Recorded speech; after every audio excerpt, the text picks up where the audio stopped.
DM से ज्यादा अच्छा खाता है, वह एसपी से ज्यादा अच्छा रहता है, वह बड़े बड़े जमींदार से ज्यादा चैन की नींद लेता है। और जब वह रहता है दुनिया में जिंदा, हजारों की भीड़ लगी रहती है। उसे पढ़ाइए, उसे मसला बताइए, उसे तावीज लिख दीजिए, उसकी मुसीबत दूर कर दीजिए। यह फकीर जो चौकी रोटी खाते रहे, जिंदा रहे तो मेला, और जब जमीन के नीचे चले गए तो मेला लगा हुआ है। मेला है बरेली में, मेला है कलियर में, मेला है अजमेर में, मेला है किचोछा में, मेला है पंडवा में, ताकि दुनिया जान ले जो बच्चों के पीछे अपनी जिंदगी लगा दे, उनका अपना बच्चा उसको भूल जाता है।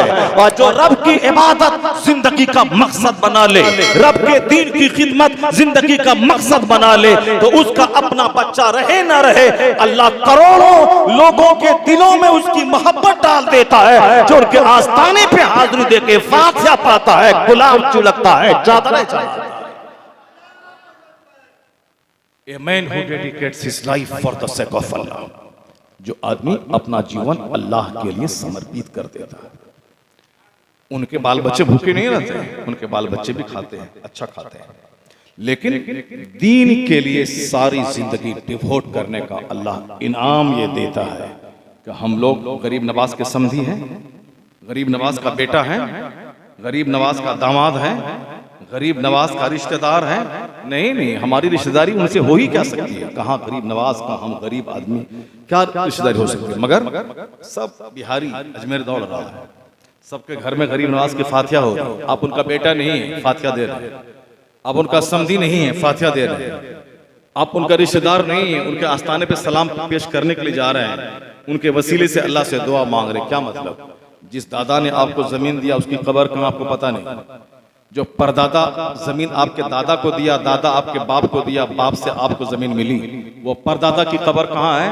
हमारे जैसे करोड़ों आदमी को पता नहीं कि मेरे परदादा की कब्र कहाँ है, परदादा का इंतकाल कब हुआ, उनका उर्स कब है, उनकी बरसी कब है, नहीं मालूम। मैं गरीब नवाज का उर्स कब है सबको मालूम है, महबूब इलाही का उर्स कब है सबको मालूम है, आला हजरत का उर्स कब है सबको मालूम है, सिद्दीक शाह बाबा जो आप लोग कहते हैं उनका उर्स कब है वह सबको मालूम है, मखदूम अलाउद्दीन पन्नवी का उर्स कब है वह सबको मालूम है, गौसे आजम का उर्स कब है सबको मालूम है। पता ये चला जो सिर्फ बच्चा बच्चा करेगा उनका बच्चा उसको भूल जाएगा, जो सिर्फ बीवी बीवी करेगा उनकी बीवी उनको डंक मारेगी, जो सिर्फ शादी ब्याह में के लिए अपनी जिंदगी को दांव पे लगा देगा, सारी जिंदगी कमा के बेटी की शादी करेगा, उसका दामाद उसको गाली देगा, उसका समधी उसको गाली देगा, उसका समधी उस पर केस करेगा, वहां तलाक होगी, तकरार होगी, लड़ाई होगी, झगड़ा होगा। जो सिर्फ रिश्तेदार बीवी बच्चा के लिए जिंदा रहे, रिश्तेदार उसको छोड़ देंगे, बच्चे उसको छोड़ देते हैं, लेकिन जो रब के लिए जिंदा रहता है, रब के लिए मरता है, रात रब की इबादत में गुजारता है, दिन अल्लाह का जिक्र अल्लाह की इबादत में गुजारता है, हलाल रोजी की तलाश के लिए खेत में चला जाता है, खलियान में जाता है, हलाल रोजी बच्चों को खिलाता है, हराम नहीं खिलाता, हलाल रोजी बीवी को खिलाता है, तो वह बीवी बच्चे की दिल में भी उनकी मोहब्बत अल्लाह डाल देता है, और हम जैसे लाखों आदमी के दिल में अल्लाह उसकी मोहब्बत डाल देता है। जहां आलिम रहते हैं, लाखों का मेला, ये फतवा, ये मसला, ये हल, ये दुआ, ये तावीज, और जब वह मर जाए उनकी कब्र पे चादरें चढ़ाने वाला उनका गैर रिश्तेदार आता है, ताकि दुनिया जान जाए कि जो अपने लिए जिएगा, बाल बच्चों के लिए जिएगा, बाल बच्चे उसको भूल जाएंगे, उनका नाम मिट जाएगा, कोई जानने वाला ना होगा कि कोई नवाब था। लेकिन जो मोटा छोटा पहनकर अल्लाह का जिक्र करे, अल्लाह की याद करे, इबादत पाबंदी से करे, उसका अपना बेटा हो या ना हो, अल्लाह गांव समाज के हजारों बेटों के दिल में उसकी मोहब्बत डाल देता है, जो उनके जनाजे में आता है, जो उनकी कब्र पे हाजिरी दिया करता है। नहीं देखा आपने ताजु शरिया अमेरिका में है अल्लाह अल्लाह, बिहार के देहात में है अल्लाह अल्लाह, वो ऑस्ट्रेलिया में है अल्लाह अल्लाह, सफर में है कुरान पढ़ते हैं, मसले का जवाब देते हैं, बरेली में रहते हैं जामिअतुर रज़ा में, तो दर्स दर्स बुखारी देते थे, अजहरी गेस्ट हाउस में रहते थे तो इस्लाम का पैगाम पहुंचाते थे। वह जलसे में जाते थे, लोगों से कहते थे अल्लाह से डरो। जुमा का खिताब करते थे, कहते थे अल्लाह से डरो। ईदैन का खुतबा देते थे, कहते थे लोगों अल्लाह से डरो। मुरीदों के बीच में है तो मुसलमान बन के रहो, काफिरों का कल्चर इख्तियार ना करो। यानी जिनका काम था सुबह अल्लाह अल्लाह करना।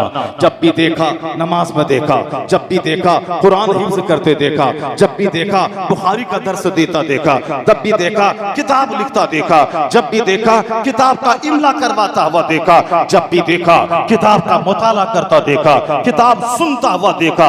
यानी 75 साल की जिंदगी जो सिर्फ इल्म दीन से इबारत थी, इबादत से इबारत थी, सिर्फ कौम मुस्लिम की फिक्र, सुन्नियत का दर्द, बाल बच्चों को दीनदार बनाने का दर्द और खुद अल्लाह का जिक्र जो जिंदगी का सबसे बड़ा मसला उनका था।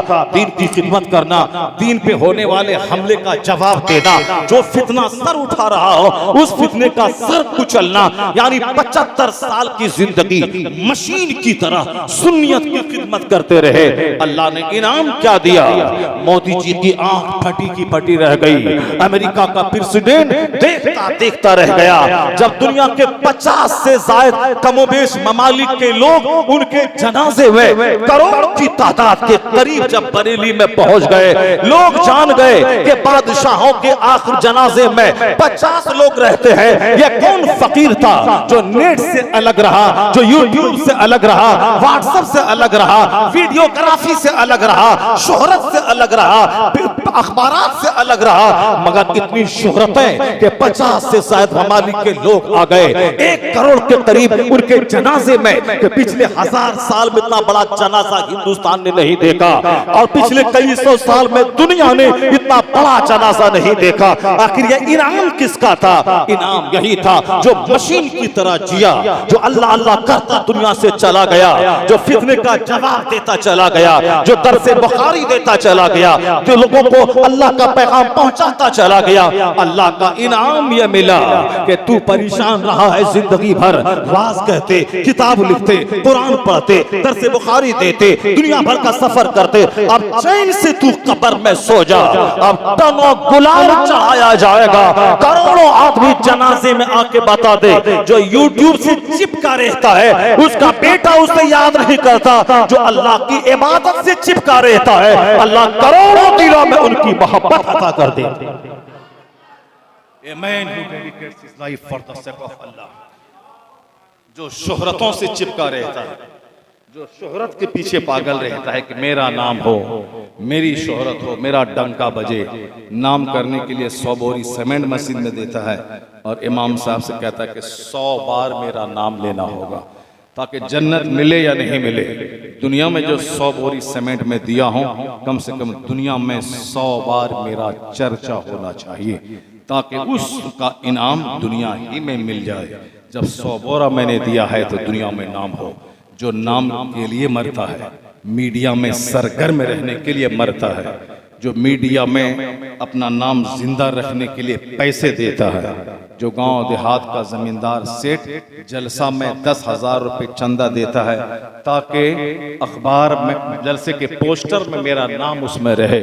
मौलाना का नाम पूरे बीच में बड़ा रहता है और हम इतना करोड़पति आदमी है, मेरा नाम नहीं है, ले जाओ 10,000 रुपए पोस्टर छपाओ, मेरा भी नाम उसमें लिख देना कि फला सेठ साहब के ताउन से ये जलसे का पोस्टर छपा है।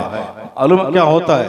वो 1000 हाथ पैर मारता है, लेकिन जो इज्जत ढूंढने के लिए ऐसा करता है, लोग उसी पे थूकने लगता है। ये शोहरत पसंद है, ये मक्कार है, ये लोग मुसलमानों को ठगने का काम करता है, हराम का पैसा है, पोस्टर छपा के सस्ती शोहरत हासिल करना चाहता है। अगर 1 करोड़ आदमी को खाना खिला दें बेटी की शादी में और कलकत्ता से बावर्ची को लाके 10 आइटम का गोश्त, 10 आइटम की बिरयानी, 10 आइटम की मिठाई खिला दें ताकि ये सुनने के लिए लोग खिलाते भी हैं ताकि बोले कि जो आपने शादी की है बेटी की, कोई दूसरा शख्स नहीं किया है, पूरे शहर में सबसे अच्छा खाना, अच्छा डेकोरेशन। मालूम है सामने तो बोल देता वाह साहब वाह, 1 सेकंड के बाद जहां चेहरा घुमा दूसरे से बात हुई, क्या बोलता है? हराम का माल था, हराम में खर्च कर रहा है। लूट के लाया था, कूट के खर्च कर रहा है। माल आया है तो कहाँ खर्चा करेगा?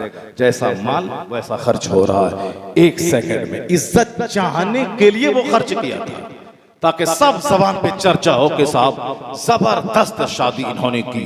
लेकिन जो अल्लाह की खुशी तलाश करने के लिए मस्जिद में 5 आदमी के बीच बैठकर अपनी बेटी का निकाह कर देता है, कोई बाराती का खाना नहीं, कोई नया कपड़ा नहीं, हुजूर सारी दुनिया के मालिक और मुख्तार वो अपनी बेटी की शादी मस्जिद में करके अली के निकाह में दे दिया, तो हम किस खेत के मूली हैं? हम तो उस नबी के पांव की धूल का करोड़वां हिस्सा भी नहीं है, जिनकी बेटी फातिमा जन्नती औरतों की सरदार, उसकी शादी मस्जिद में हो गई बगैर किसी ज़ाहिरी भीड़ भाड़ के।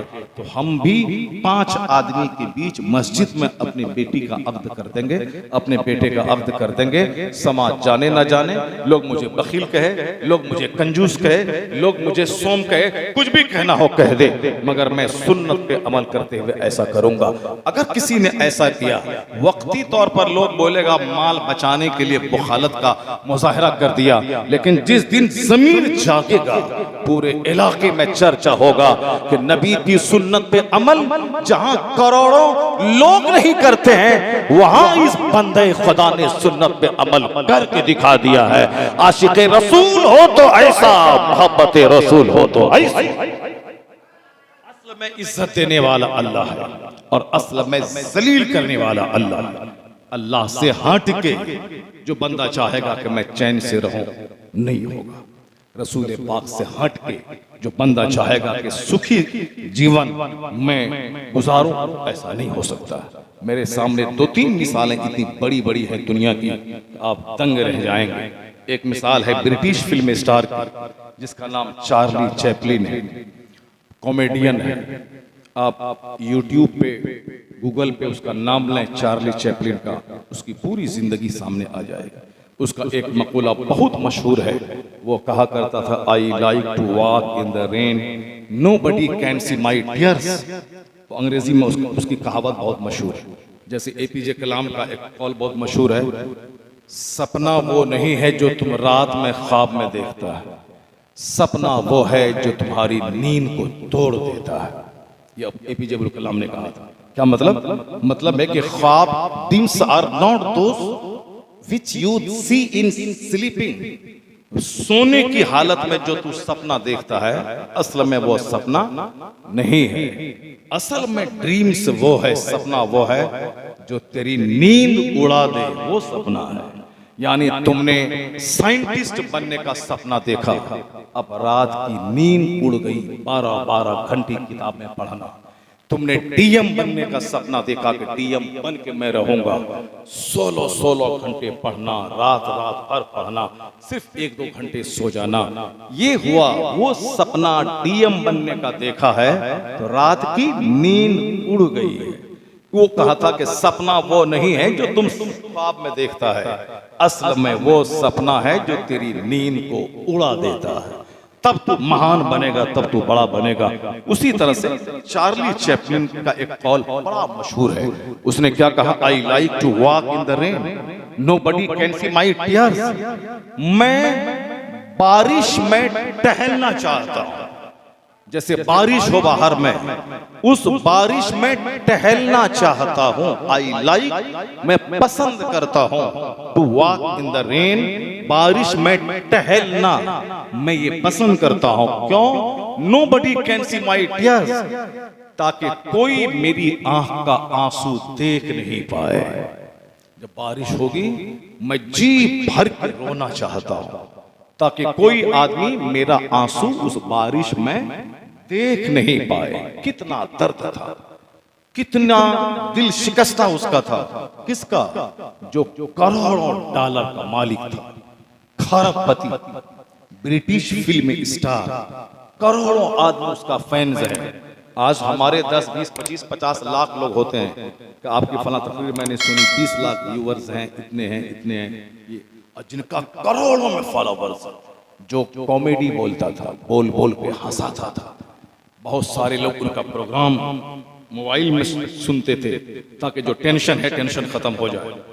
एक बार अंदर से इतना दुखी था वो, दूसरों को हंसाने वाला, अंदर से इतना टूटा हुआ था कि वो जी भर के बारिश में रोना चाहता है ताकि कोई उनकी आंख के आंसू को देख नहीं पाए। क्या मतलब? इतना अंदर से दुखी था। दूसरों को हंसाने वाला, करोड़ों का गम दूर करने वाला, करोड़ों का चेहरा खिलाने वाला, करोड़ों के चेहरे पे मुस्कान, मुस्कुराहट, स्माइलिंग लाने वाला, वो अंदर से इतना टूटा हुआ था कि जी भर के रोने को जी चाहता था। वो कहता है, I like to walk in the rain, nobody can see my tears, कोई मेरे आंसू को देख नहीं पाए, मैं रोना चाहता हूँ। एक बार उसी बेचैनी में डॉक्टर के पास चला गया। कहा, डॉक्टर मैं बीमार हूं, मेरा इलाज कराओ। कहा, क्या इलाज है? कहा, मैं अंदर से टूटा हुआ हूं, मैं दुखी हूं, खुशी मेरी जिंदगी में नहीं है, ये बताओ किस तरीके पर अमल करूं खुशी हो? कौन सा तुम्हारे पास कौन सी दवाई है जो मुझे खुश रखने के लिए है? कहा, एक दवाई है। कहा, कौन सी दवाई? कहा, चार्ली चैपलिन का शो देखा करो, यही तुम्हारी दवाई है, तुम्हें खुशी मिल जाएगी, तुम्हारा गम दूर हो जाएगा। कहा, जिसका शो देखने का तुम मुझे परामर्श मशवरा दे रहा है, वो चार्ली चैपलिन कोई दूसरा नहीं है, वो तो मैं ही हूं। मुझे ही लोग चार्ली चैपलिन कहते हैं। डॉक्टर की आंख फटी की फटी रह गई, क्योंकि वो डॉक्टर खुद उसका फैन था, खुद उसका प्रोग्राम सुनता था, देखता था। डॉक्टर अंदर से हिल के रह गया। करोड़ों फैंस की मौजूदगी में, शोहरत, दौलत, मकान, गाड़ी, सबकी मौजूदगी में दुख और दर्द इतना कि जी भर के रोए। क्या मतलब? मतलब यही है, हे मुसलमान, हराम की कमाई करके तू जो चाहता है कि मैं मजे की जिंदगी बसर करूं, नहीं होगा। अपने बेटे को नमाजें छोड़वा के टीचर की नौकरी दिलवा के 25,000 रुपए कमा के जो चाहता है कि चैन मिल जाए, नहीं मिलेगा। तू अपनी बेटी को बेपर्दा करके स्कूल में पढ़वा के जो नौकरी हासिल करके पैसा कमा के मजा लेना चाहता है, नहीं होगा। वहां तो खरबों में खेलने वाला रोता है, ये 25-50 हजार कमाने वाला क्या सुख का मुंह देख पाएगा? वो इतना ही होगा कि बाजार से बिस्किट लाएगा, भुजिया लाएगा, रसमलाई लाएगा, खाएगा। जब पेट भरेगा तो लगेगा हाँ रिलैक्स हो गए। उसके बाद ये दिमागी टेंशन को कहां ले जाएगा? सामने वाले के पास फॉर्च्यूनर है, तेरे पास बाइक है, वो जो दिमाग में टेंशन आता है कि मैं इसका मुकाबला कैसे करूं। हम जो टीचर बने 50,000 महीना कमा रहे हैं, उसके सामने तो मेरी कोई हैसियत नहीं है। 50,000 कमाने वाला कहीं 50 लाख की फॉर्च्यूनर खरीद सकता है। ये जो दिमाग में टेंशन आता है, तनाव आता है, मुकाबले का तनाव, उससे बेहतर बनने का तनाव, घमंड का तनाव, आज सारा समाज घमंड की आग में जल रहा है। गरीब इस घमंड में है कि हमारे पास नहीं है, वो इसी में घमंड में है कि नहीं है तो क्या हुआ। मालदार इसी गुरूर में चूर है कि समाज में कोई मेरी तरह खाता पीता नहीं है, मैं इस गरीबों को मैं क्या सलाम करूं। गरीब कहता है मेरे पास नहीं है तो क्या हुआ, मैं तुझको सलाम नहीं करूंगा। सारा समाज जल रहा है। डॉक्टर बनने के बाद, इंजीनियर बनने के बाद, मास्टर बनने के बाद तो मेरा बच्चा नमाज रोजा छोड़कर जो चाहता है कि जोकर की तरह बाल रखकर, जोकर की तरह कपड़ा पहनकर चैन मिल जाए, नहीं मिलेगा। जहर खा के मरना पड़ेगा, फांसी के फंदे पे लटकना पड़ेगा, ट्रेन की पट्टी में कटना पड़ेगा। आए दिन होता है, लड़की से प्यार हुआ, लड़की धोखा दे दिया, वो दूसरे के साथ चली गई, ये जोकर ट्रेन की पटरी में कट गया। लड़की से प्यार किया, वो दूसरे से उसके माँ बाप ने शादी करा दी, ये फांसी के फंदे पे लटक गया। ये चाहता था कि मुझको गवर्नमेंट की नौकरी मिले, नौकरी नहीं मिली, पैसे की तंगी थी, वो जहर खा के मर गया, मर जाएगा। जो नमाज रोजा छोड़ के चाहेगा मैं डेवलप करूं, इसी तरह फांसी के फंदे पे लटकेगा। जो अल्लाह रसूल को छोड़ के चाहेगा कि मैं जिंदगी में लज्जत हासिल करने के लिए इस लड़की से प्यार करके शादी करके मैं मजा लूं, उसे ट्रेन की पटरी में कटना पड़ेगा, फांसी के फंदे पे लटकना पड़ेगा। इसलिए कि अल्लाह ने सुकून और चैन रखा ही नहीं है किसी लड़की के हुस्न में, किसी सोफा गद्दा में, किसी बिल्डिंग में, किसी कार में। अला बिज़िक्रिल्लाह तत्मइन्नुल कुलूब, जान ले जो अल्लाह की इबादत करता है, अल्लाह का जिक्र करता है, अल्लाह अपने फजल से उसके सीने में सुकून और चैन अता कर देता है। इसके अलावा कोई रास्ता नहीं, इससे हट के कोई रास्ता नहीं। इससे हट के जो भी जिएगा या तो गुस्सा होगा, या तो जहर खा के मरेगा, या प्रेशर हाई होगा, या ब्रेन हेमरेज होगा, या हार्ट अटैक होगा, या गेठिया गेठिया का दर्द होके तड़प तड़प मर जाएगा। एक मौलाना मुगल सराय में बीवी के टेंशन की वजह से फांसी के फंदे पे लटक गया। एक जवान लड़का, मेरा मुरीद उनका बाप था, एक गैर मुस्लिम लड़की से मोहब्बत किया। लड़की के माँ बाप ने समझाया तो वो उससे अलग हो गई।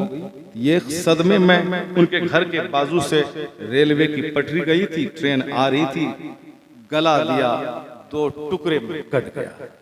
जवान खूबसूरत, उनका बाप ही मेरा मुरीद है तो उनको तो कई बार मैंने देखा।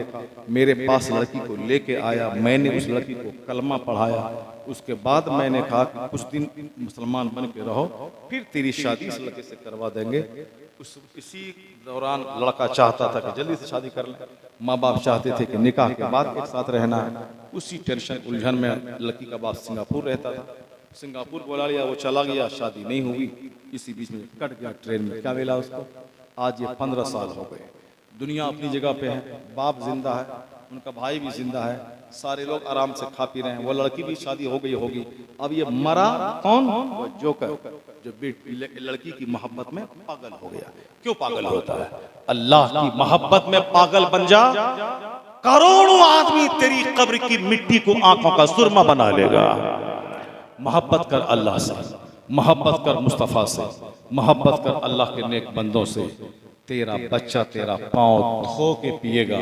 जब वह जान जाएगा कि मेरा बाप रात में उठ के तहज्जुद पढ़ता है, मेरा बाप डेली कुरान पढ़ता है, वो बाप का चेहरा 100 बार देखेगा। या सोच करके 100 हज का सवाब अल्लाह मुझको अता कर दे। आज बेटे हमसे छिन गए, समाज हमसे छिन गया, सुकून छिन गया। एक ही तक रास्ता है, हमने इस्लाम छोड़ दिया। आज एक लुच्चा लफंगा, छिपकली को खुदा कहने वाला, गोबर को खुदा कहने वाला, गाय भैंस बंदर को खुदा कहने वाला, ये मुझको डराता है, मेरे पैगंबर को गाली देता है, मेरे इस्लाम के खिलाफ बोलता है। एक कुत्ता बोल के चुप नहीं रहता है कि दूसरा कुत्ता फिर भौंकने लगता है। अभी 1 महीना पहले एक कुत्ता भौंका था, फिर दूसरा कुत्ता परसों भौंकने लगा। हुजूर के बारे में कुत्ते, अल्लाह ने महबूब को इतनी इज्जत दी है कि चांद पे भी मुस्तफ़ा का कलमा पढ़ा जाता है। शर्क से लेके गर्भ तक सारी फजाओं में मुस्तफ़ा का नाम पहुंचता है। जन्नत के हर दरवाजे पे मोहम्मद का नाम है, हर हूर की पलकों में मुस्तफ़ा का नाम है। मेंबर से लेकर के खिताब मदरसा तक अजान में मुस्तफ़ा का नाम है। पूरब में अजान शुरू होती है 4 बजे भोर में, तो जाती है अमेरिका होते हुए फिर दोबारा वापस पलट के 4 बजे भोर में फजर की अजान होती है। 24 घंटे में 1 मिनट भी ऐसा नहीं खाली रहता जिसमें मुहम्मदुर रसूलुल्लाह का नाम ना लिया जाता। अशहदु अन्ना मुहम्मदुर रसूलुल्लाह। अल्लाह ने महबूब को इतना बुलंद किया है, वाह क्या मर्तबा, वाह क्या जुदो करम है शहे बता तेरा, नहीं सुनता ही नहीं मांगने वाला तेरा। फर्श वाले तेरी शौकत का उलू क्या जाने, खुसरवा अर्श पे उड़ता है फरेरा तेरा।